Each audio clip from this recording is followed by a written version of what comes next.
8 जनवरी है 2024 है। आज के दिन के इतिहास पे जल्दी से नजर डालेंगे। भारत की बात करते हैं 1929 अभिनेता सईद जाफरी साहब।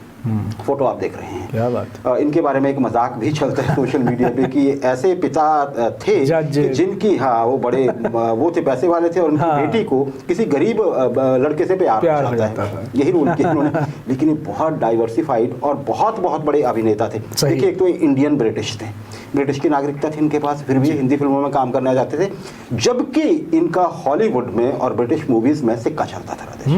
किसी समय पे 80s में और 90s में और 70s में भी इन्हें एशिया का सबसे बड़ा अभिनेता माना जाता था इंग्लैंड में। क्या बात। जो उन्होंने मूवीज की हैं, जो उन्होंने सीरियल्स की हैं, अगर आप उनकी देखें तो सारा कुछ। आज के दिन उनका जन्म हुआ था पंजाब के मालेरकोटला में।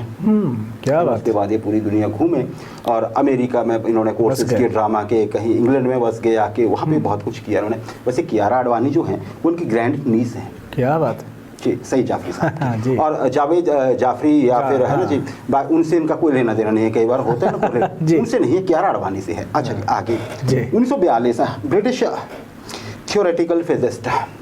आप फोटो देख रहे हैं, बहुत सारे लोग आप इनमें से इनको जानते हैं। स्टीफन हॉकिंग साहब, डॉक्टर प्रोफेसर स्टीफन हॉकिंग साहब।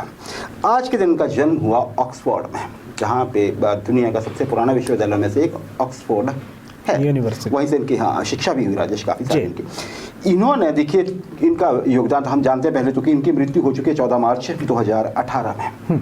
इन्हें एक बीमारी थी, 18 साल की उम्र में ये हो गई थी। व्हील चेयर पे आ गए थे, इनकी एक उंगली हिलती थी, जिससे ये मशीन ऑपरेट करके बताते थे सब कुछ। हालांकि इनका भरा पूरा परिवार भी था।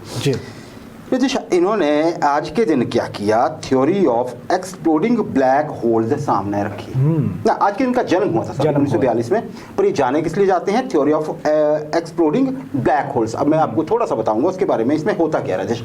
सबसे बड़ी बात तो है कि इसमें जो हमारी थ्योरी ऑफ रिलेटिविटी है ना जी, आइंस्टीन साहब की और क्वांटम मैकेनिक्स दोनों पर आधारित है। मतलब ये है तो थ्योरेटिकल, लेकिन ये बिल्कुल मानने वाली बात। इन्होंने क्या कहा जी, बिग बैंग हुआ था।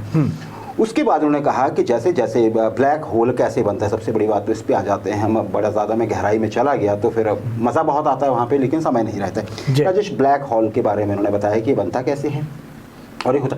हम जानते हैं ब्लैक होल एक ऐसी चीज़ है अंतरिक्ष में बहुत बड़े क्षेत्रों में फैली हुई, जहाँ से कुछ भी उनकी इतनी गुरुत्वाकर्षण शक्ति होती है कि वो हर चीज़ को अपने में समाहित कर लेते हैं। कुछ भी नहीं निकल पाता है। कुछ भी नहीं का क्या मतलब है, प्रकाश तक नहीं वापस आ पाता है। हम किसी चीज़ को कैसे देखते हैं, प्रकाश वहाँ पे जाता है और वहाँ से रिफ्लेक्ट होकर किसी न किसी तरह से वो हमें दोबारा हमारी आंखों तक आता है और हमें पता लग जाता है कि ये चीज़ है। नहीं दिखेगा तो हमें सामने खड़ा हुआ आदमी भी नहीं दिखेगा।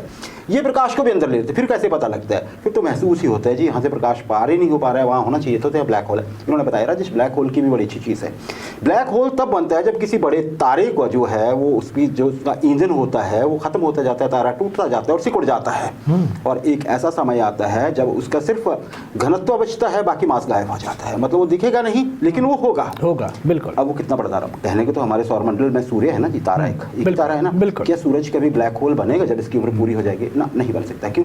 जितना सन का मास है ना, जितना सारा कुछ उसमें मास आप समझते हैं वॉल्यूम से अलग है और वेट से भी अलग है, जितना भी है उससे तिगुना होना चाहिए था। तब तारे की मृत्यु भी है, सूरज होता तो अपनी जब लाइफ खत्म कर लेता ब्लैक होल बन जाता। और ब्लैक होल में वजन कितना होता है राजेश, अगर हम कहें मास कितना होता है इसका, अगर कोई तारा सूरज से 10 गुना बड़ा हो, हम जानते हैं कि सूरज का कितना विशाल आकार है, इससे 10 गुना हो और वो ब्लैक होल में बदल जाए तो उसका जो रेडियस होगा ना, आधी दूरी या पूरा कर ले आधी दूरी, वो सिर्फ 30 किलोमीटर होगी। 30 किलोमीटर मतलब 60 किलोमीटर वो पूरा एक कोने से दूसरे कोने तक रह जाएगा। इतना बड़ा ब्लैक होल में वो होता है। तो ब्लैक होल तो बहुत बहुत बड़े अंतरिक्ष में। बिल्कुल, ये बहुत अच्छा सब्जेक्ट है, अगर आपको कभी समय लगे तो ज़रूर पढ़िएगा ब्लैक होल्स के बारे में, है ना जी। अच्छा जी, चलिए आगे बढ़ते हैं। स्टीफन हॉकिंग साहब का आज के दिन जन्म हुआ था 1997 राजेश, मोनाको। बिल्कुल, ये एक देश है जी, मोनाको की हमने बिस्किट सुने हैं, और ये यूरोपियन यूनियन का एक देश है। सबसे बड़ी बात तो ये है, जो 23 कंट्रीज है, 27 अमेरिकन, हाँ, उनमें से एक ये मेंबर कंट्री है मोनाको। अब मैं बताता हूँ क्या आज के दिन इस देश में 1997 में जो राजशाही चली हुई थी एक परिवार की, उससे भी पहली है, लेकिन जो लगातार एक परिवार की राजशाही चली हुई थी उसके 700 साल पूरे हो गए थे। 1297 से चली आ रही थी, 700 साल पूरे हुए थे। हाँ, एक ही परिवार की, और ये ग्रिमेल्डी घराना है, ग्रिमेल्डी राज परिवार है जिसकी चली और अब भी वही है। अब आजकल भी यहाँ पे जो राजा हैं एल्बर्ट सेकंड साहब, वो भी इसी घराने के हैं। राजेश, अब जरा मोनाको पे नजर मार लेते हैं, बड़े इंटरेस्टिंग है इसे लेके जी। सबसे बड़ी बात तो ये है कि ये इसका जो क्षेत्रफल है 2.8 वर्ग किलोमीटर है। 2.8 वर्ग किलोमीटर। आप बस गांव की जमीन है, गांव इससे बड़ा है, ये मान के चलिए। ये जो आप फोटो देख रहे हैं अभी एक बार फिर से देखिए, जहां तक लाइट्स है ना, यही देश है, ये मोनाको है। ये बीच में बाहर जो सारा, हाँ, ये मेडिटेरेनियन सी है राजेश। अगर आप देखेंगे तो क्या है, मैं बताता हूँ इसकी लोकेशन कहाँ है। इसकी लोकेशन है फ्रांस के दक्षिण में, फ्रांस का ही एक क्षेत्र है। ये पश्चिम उत्तर से भी फ्रांस से घिरा हुआ है।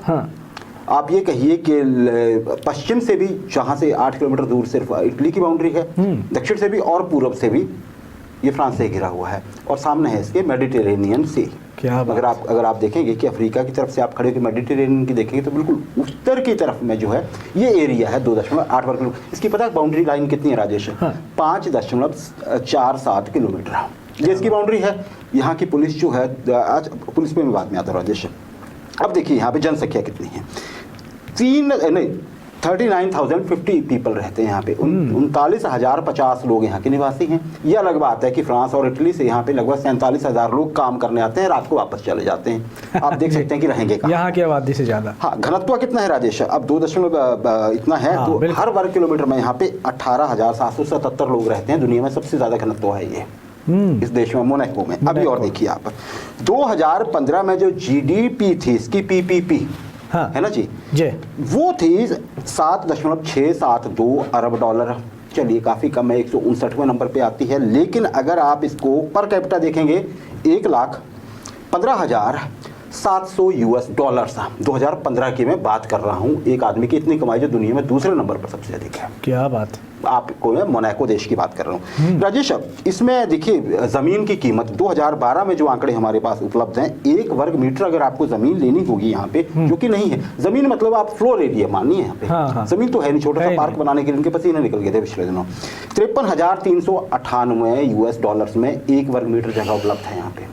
53,498 US डॉलर 1 वर्ग मीटर जगह। 1 वर्ग मीटर जगह आपकी उतने में आ सकती है रहने के लिए। ज़मीन तो है नहीं, पूरी आप देख रहे हैं ऑक्यूपाइड है सामने से राजेश। और देखिए यहाँ पे, अच्छा इसके पैसे कहाँ से आते हैं इसके पास? फिर अगर जगह है कुछ नहीं, टूरिज्म से आते हैं। यहाँ पे बैंकिंग सेक्टर जो है बहुत बड़ा। हम स्विट्जरलैंड के बारे में बात करते हैं, यहाँ पे इंटरनेशनल बैंकिंग होती है। दुनिया भर के देशों के 100 अरब डॉलर से ज़्यादा रुपए यहाँ पे जमा है। क्या बात। और यहाँ पे कैसीनो है, एक बहुत बड़ा कैसीनो मोंटे कार्लो, मैं उस पर आता हूँ अब राजेश। इसके देश में 10 वार्ड में देश बांटा हुआ है, मोंटे कार्लो। हाँ, मतलब इतना छोटा सा अगर शहर भी है तो 10 वार्ड भी कैसे बनाए। 500 पुलिसकर्मी है यहाँ पे। ये सबसे अच्छी बात है क्योंकि ये दुनिया भर में सबसे ज्यादा रेशियो है व्यक्तियों पे 1 पुलिसकर्मी होने का। ओके। हाँ, मतलब 39,000 लोगों के लिए 500 पुलिस कर्मचारी हैं। फौज क्या है इनकी? नेवी और एयरफोर्स तो नहीं है, एयरपोर्ट भी नहीं। वो इसलिए क्योंकि यहाँ पे आप ठहराएंगे कहाँ? और जो इनकी आर्मी भी है राजेश, उसमें फ्रांस के पूर्व ऑफिसर होते हैं। फ्रांस इनका ज़्यादा काम धाम चलाता है वैसे। वो सिर्फ जो आपका किंग हैं उनकी सुरक्षा के लिए, उनके महल की सुरक्षा के लिए थोड़ा सा कोस्ट गार्ड के रूप में वो काम करते हैं राजेश। क्या बात। तो जी ये, और दूसरा मैं आपको बता चुका हूँ, दुनिया का सबसे छोटा देश अगर नहीं बताया मैंने आकार के हिसाब से, वेटिकन सिटी से भी छोटा है। तो ये मोनाको के बारे में। लेकिन ये बहुत अमीर देश है। इसका जो बड़ा एरिया जो आप सामने की तरफ देख रहे हैं जगमगाता हुआ फोटो में, यहाँ पे इस एरिया को मोंटे कार्लो कहा जाता है। मोंटे कार्लो ये इसका एक रीजन है क्योंकि ये देश ही शहर है, शहर ही देश है। मोनाको सब कुछ, राजधानी भी मोनाको। मोंटे कार्लो इसका एक एरिया जहाँ पे बड़े लोगों के घर हैं। बिल्कुल। और यहाँ पे है कैसीनो मोंटे कार्लो। क्या बात। जहाँ पे लोग कैसीनो के लिए जाते हैं। चलिए जी।